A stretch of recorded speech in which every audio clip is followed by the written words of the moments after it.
Ano? Ang lagay, kayo lang yung pwedeng mamatay at bumalik ng buhay? Siyempre ako rin. Paano? Paano nangyari to? Nagulat ka, no? Ikaw kasing pumatay sa akin, eh. O pero base sa investigasyon, patay ka na. Na pinaniwalaan mo naman agad.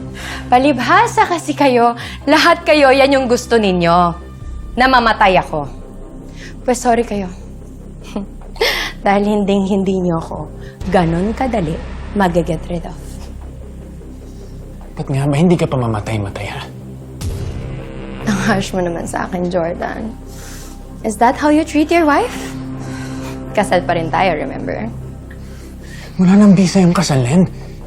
Sa mga krimen na ginawa mo. Kaya nakipagbalikan ka na kay Christy, ganun ba? Alam mo, Shaira, wala na kaming panahon dyan sa katantaduhan mo. Ilabas mo na lang yung mga bata. Wala silang kasalanan dito eh. Huwag ka nga mag-apura, Christy. Wala kang karapatan na madaliin ako. Napakatagal kong inantay ang moment na to and I want to savor it. Wait lang, hindi ba kayo nagtataka how I got here in the first place? We don't care. It's all because of Franco. The love of my life.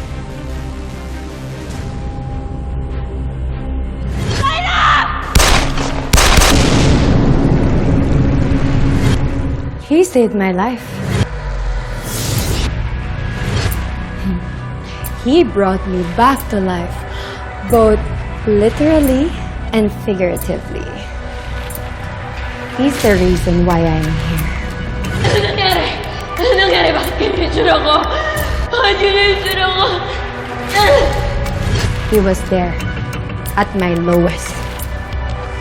Hinango niya ako sa kadiliman. Okay lang sa'yo. I'd like you to be my girlfriend. Hinango sa kadaliman. Pero ngayon naman, mas nilagay ka sa mas madaling na lugar. Nabuhay ka ka. Pero wala pa rin nagbabago sa'yo. Alam niyo, kayong dalawa, nakakalimutan niyo yata na sa akin yung mga anak ninyo. Pag ako napeste sa inyo, susunugin ko yung mga batang yan para abon na lang ang maabutan ninyo. Yan, asan na yung mga bata? Buhay pa ba sila? Bilis!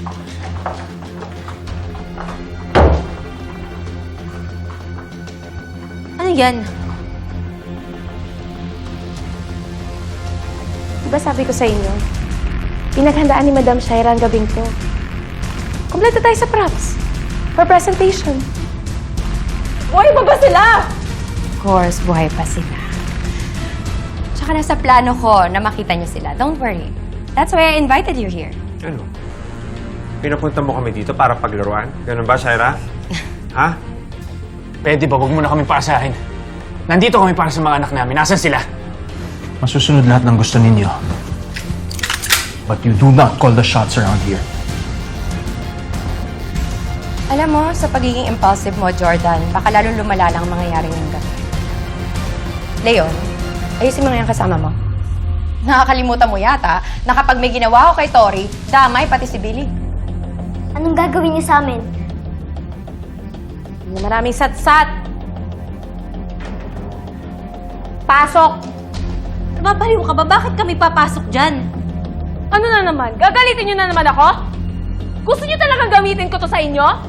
Nang lalong hindi na kayo makita ng pamilya niyo? Pasok! Sumunod na lang tayo. Bilis! Para makita pa natin yung mga parents natin. Para makita pa natin sila. Masok tayo. Anong din bilis eh? Ipangsatsat! Please, please. Yes! Yan!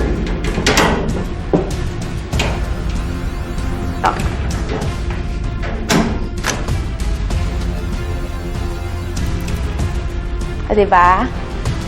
Ganda nyo dyan. Relaxan kayo, ha? Nasaan yung mga magulang namin? Kamag-alala.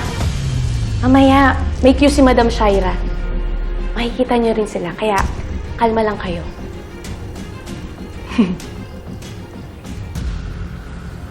Guys, Please, listen to me. All I need is your cooperation. Okay? Shaira, ano pa bang gusto mo niya? Ha? Pakawalan mo na lang yung mga bata. Wala naman silang kinalaman dito. Nandito na kami, oh. Kami na lang yung gantihan nyo. Nung walang kasalanan. Kasalanan nila na kayo yung naging magulang nila. Lahat kayo may atraso sa akin, kaya lahat kayo magbabayad.